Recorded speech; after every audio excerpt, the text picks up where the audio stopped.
हाँ तो बेटा आज हम स्टार्ट करेंगे 1.4 की प्रॉब्लम। यानी तुमने जो पूछा क्वेश्चन नंबर 8, क्वेश्चन नंबर 10 का फिफ्थ पार्ट, क्वेश्चन नंबर 11।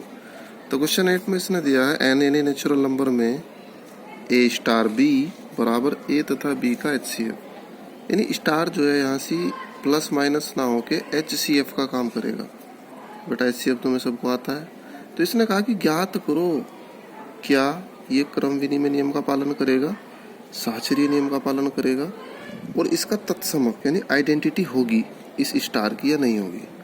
तो बेटा मैं तुम्हें एक एक करके दिखा रहा हूँ। सबसे पहले मैं चेक करता हूँ क्रम विनिमय। अगर ये क्रम विनिमय नियम का पालन करेगा तो क्रम विनिमय नियम के पालन के लिए अगर मैं ए बी के लिए ए ले लूँ 2, बी ले लूँ 4, तुम कुछ भी ले सकते हो, तुम्हारी मर्जी है। तो ए तुमने 2 ले लिया, बी इक्वल टू 4 लेना, नेचुरल नंबर ही हमें। तो अगर 2 और 4 हमने ले लिया तो क्रम विनिमय में ए स्टार बी बराबर बी स्टार ए होना चाहिए, जबकि ए की वैल्यू 2 और बी की वैल्यू 4। तो यानी 2 स्टार 4 इक्वल टू 4 स्टार 2 होना चाहिए। तो आप चेक करके देखें 2 स्टार 4, तो 2 स्टार 4 स्टार का काम कर रहा है HCF का। तो 2 और 4 का HCF, 2 और 4 का HCF क्या होता है 2। यहाँ 4 और 2 का HCF भी क्या होता है 2। अगर HCF तुम्हें पता नहीं पता फिर तो नहीं पता लग पाएगा। तो यहाँ हम क्या लिखेंगे यहाँ से यस कि ये क्रम विनिमय नियम का पालन करता है। ऐसे ही मैं तुम्हें चेक करके दिखाऊंगा यहाँ साहचर्य नियम। तो साहचर्य नियम में कोई 3 कंडीशन लेंगे हम। तो साहचर्य नियम क्या होगा यहाँ ए स्टार बी स्टार सी बराबर ए स्टार बी और स्टार सी। तो यहाँ आप चेक कर सकते हैं ए बी सी की वैल्यू कुछ भी रख ले आप, 1 2 3 रख ले या 2 4 6 रख ले। तो अगर तुम ए की वैल्यू ले लेते हो 2, बी की वैल्यू ले लेते हो 4 और सी की वैल्यू ले लेते हो 8, मैंने इस तरीके से लिख दी कुछ, वो तुम्हारी मर्जी है, तुम कुछ भी रख सकते हो, जरूरी नहीं कि यही। तो हमने लिख दिया यहाँ पर 2 स्टार बी स्टार सी यानी 4 स्टार 8 और यहाँ लिखा 2 स्टार 4 और स्टार लिख दिया 8। तो चेक करें पहले 2 स्टार तो एज इट इज, पहले ब्रैकेट वाला पार्ट हमने सॉल्व किया। 4 स्टार 8 स्टार यहाँ क्या का काम कर रहा था HCF का। तो 4 और 8 का HCF होता है 4। यहाँ 2 स्टार 4, 2 और 4 का HCF होता है 2 और स्टार 8। अब यहाँ आया 4 और 2 का स्टार, तो 4 और 2 का स्टार कितना होगा यहाँ से 2, क्योंकि 2 और 4 का HCF क्या होता है 2, 2 और 8 का HCF क्या होता है 2। तो इसका मतलब यस कि ये जो हमारा है साहचर्य नियम का पालन भी करता है। अब आती है बात तत्समक।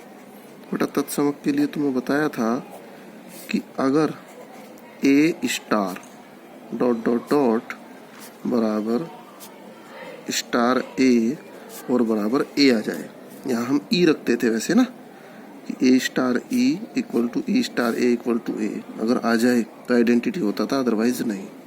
तो बेटा ए की वैल्यू तुम कुछ ले लो यहाँ पर चाहे तो आप, चलो तुमने ए की वैल्यू सपोज करो 6 ले ली, ऐसे 6 ले ली, ए की वैल्यू 6, ये ले ली 6। तो 6 के साथ क्या एप्लीकेबल करें कि आइडेंटिटी आई 6 ही आए, कोई फर्क ना पड़े।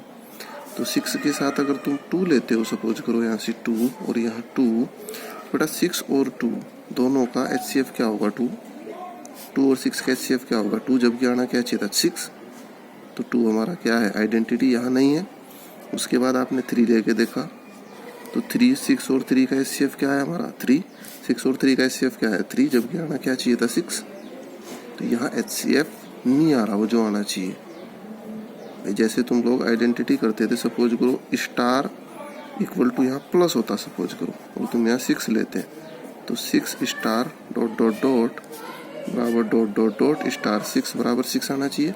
तो यहाँ कौन काम करता है 0, देखो 6 और 0 को ऐड करो 6, 0 और 6 को ऐड करो 6, तो 0 जो है यहाँ पर क्या हो जाता है बाइनरी ऑपरेशन की आइडेंटिटी, क्योंकि यहाँ स्टार का काम कौन कर रहा है प्लस, जबकि ऊपर स्टार का काम कौन कर रहा है HCF। तो यहाँ आइडेंटिटी नहीं है, तो इसके तत्समक का कोई अस्तित्व नहीं है।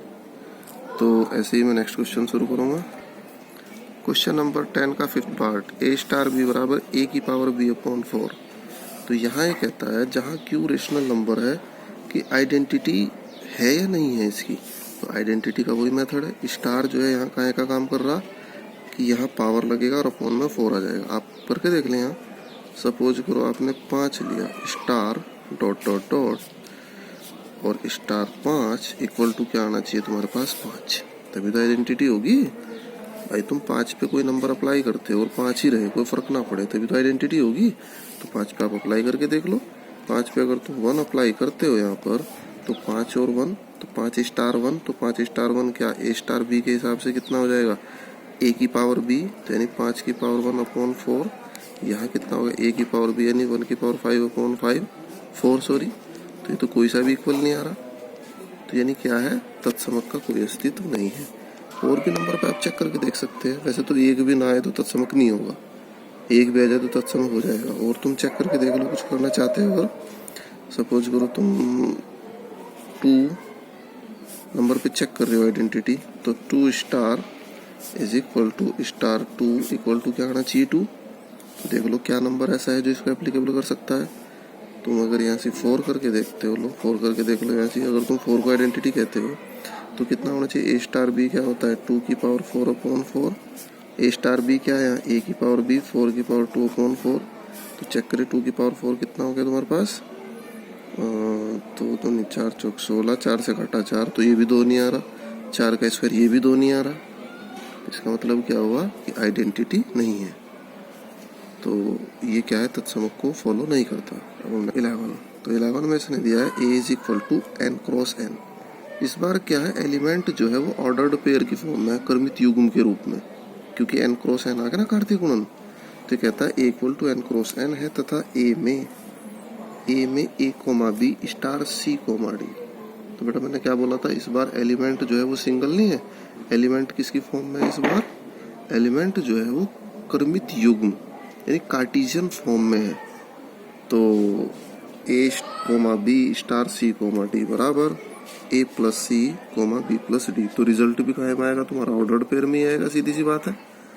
तो चेक करके देखते हैं जरा। सबसे पहले हम चेक करते हैं क्रम विनिमय। बेटा क्रम विनिमय चेक करने के लिए मैंने a इक्वल टू 1 ले लिया, b इक्वल टू 2 ले लिया, c equal to 3, d equal to 4।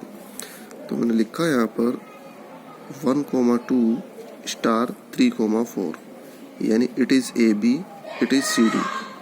तो यानी a comma B star c comma D बराबर c comma D star a comma B. भाई देखो ये पूरा का पूरा एक एलिमेंट है हमारा, ये इट इज ए, इस पूरे को हमने क्या मान लिया बी। तो यानी ए स्टार बी बराबर क्या होना चाहिए, बी स्टार ए, तभी तो क्रम विनिमय होगा। तो एप्लीकेबल करके देखो जरा तुम यहाँ से, देखो 1 2 स्टार 3 4। तो इसका मतलब क्या हुआ, A B star C D, इसका मतलब क्या था ए प्लस सी। तो ए और सी यानी 1 और 3 को ऐड करा 4, 2 और 4 को ऐड करा 6, तो ये आ गया। ऐसे इधर चेक करें आप, इसको आप देखें बाइनरी ऑपरेशन के हिसाब से A B star C D. तो A B star C D का क्या मतलब हुआ कि ए और सी को ऐड करके यहाँ लिखना पड़ेगा, क्योंकि आइडेंटिटी क्या कहती थी, देखो A star B star C D equal to A plus C comma B plus D. तो ए प्लस सी जब तुमने किया तो 3 और 1 4, 4 और 2 6। तो यहाँ भी 4 6 है, यहाँ भी 4 6 है, इक्वल आ गया। तो ये क्रम विनिमय नियम का पालन करता है। क्रम विनिमय के बाद साहचर्य की कंडीशन आप खुद कर सकते हो, जैसे मैंने ऊपर वाले क्वेश्चन में बताई थी, तुम्हें 3 ले लेंगे अभी यहाँ से। और आइडेंटिटी के लिए भी तुम कर सकते हो। चलो आइडेंटिटी मैं तुम्हें बता दे रहा, आइडेंटिटी होगा या नहीं होगा। तो आइडेंटिटी के लिए हमने लिया यहाँ पर, हमने सपोज करो 2 4 ले लिया और स्टार, फिर यहाँ पर ब्लैंक, फिर ब्लैंक स्टार, यहाँ 2 4 और इक्वल टू भी क्या आना चाहिए तुम्हारा 2 4।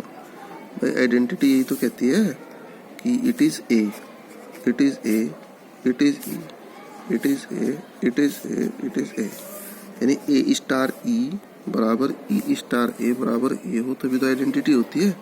अब देखो ऐसा कोई ई है जो इसको सेटिस्फाई कर दे, चेक करके देख लो तुम लोग। मुझे तो लगता नहीं ऐसा कोई होगा, आप फिर भी चेक करना चाहते हो तो कर सकते हो। यहाँ से आप अगर यहाँ से 1 3 लेते हो तो यहाँ भी तुम्हें 1 3 लिखना पड़ेगा। तो आप चेक करके देख लो जरा, ए स्टार बी स्टार सॉरी ए coma B star C comma D. तो इनको जब ऐड करेंगे 2 और 1 3, 4 और 3 7, क्या आ रहा 3 7, जबकि आना क्या चाहिए 2 4। यहाँ चेक करें आप 1 और 2 3, 4 और 3 7, तो कितना आ रहा 3 7, जबकि आना क्या चाहिए 2 4। तो क्या हो रहा बेटा यहाँ से, तत्समक आ रहा है नहीं आ रहा तुम्हारे पास। देखो तत्समक आ सकता था अगर यहाँ तुम क्या ले लो 0 0, ये भी 0 0 ले लो, ये भी 0 0, ये भी 0 0 ले लो, ये भी 0 0 चेक करो आप। जब आप 0 0 लोगे यहाँ सी तो ए coma B star C comma D, तो ए और सी को ऐड करा तुमने 2, सी और डी को ऐड करा तुमने, तो सी और डी को ऐड करने में कितना आ गया 4, तो 2 कोमा 4 हो गया, 2 कोमा 4 ही चाहिए। ऐसे ही यहाँ करा तुमने 0 और 2 को ऐड 2 और 0 4 को ऐड करा 4, तो ये भी 2 4 आ गया, ये भी 2 4 आ गया, तो 2 4 ही हमें चाहिए था। यानी 0 0 is called it is identity. ठीक है, कुछ बच्चे सोच रहे होंगे सही हो गया, लेकिन ये गलत है। क्यों? क्योंकि 0 0 तो हम ले ही नहीं सकते, इट इज नेचुरल नंबर। देखो आपने क्या दिया है इसने, a is equal to N cross N. अगर ये एन क्रॉस ना होता, यहाँ से सपोज करो जेड प्लस होता यानी धन पूर्णांक, तो धन पूर्णांक में क्या 0 आ जाता हमारा, तो 0 आने पर आइडेंटिटी हो सकती थी। बट इट इज क्या है, नेचुरल नंबर, तो आइडेंटिटी नहीं होगी। आप कारण लिख भी सकते हैं, but it is not natural number, कि ये नेचुरल नंबर नहीं है, इसलिए आइडेंटिटी नहीं आई। तो समझ में आ गई होगी बात तुम्हारे कि नेचुरल नंबर नहीं है। तो बेटा इनको ट्राई करो तुम लोग, और मैं थोड़ा सा होमवर्क भी लिख रहा हूँ अभी तुम्हें क्या करना है, यानी मिसलेनियस के जो क्वेश्चन हैं, मिसलेनियस के कुछ उदाहरण, और मिसलेनियस के आज का जो होमवर्क रहेगा तुम्हारा, मिसलेनियस के जो क्वेश्चन है तुम्हें, मिसलेनियस मुझे लग रहा है 18 या 19 क्वेश्चन है, तो तुम शुरू के 10 ट्राई करोगे भाई। सुबह तक, मॉर्निंग तक आप लोग मिसलेनियस के 10 क्वेश्चन ट्राई करेंगे, फिर कल उसकी प्रॉब्लम लेंगे, उसे ख़त्म करके कल हम नया चैप्टर शुरू करेंगे। तो मिसलेनियस के आप लोग शुरू के 10 क्वेश्चन ट्राई करें, क्योंकि सारे पिछले वाले क्वेश्चनों पर ही डिपेंड है।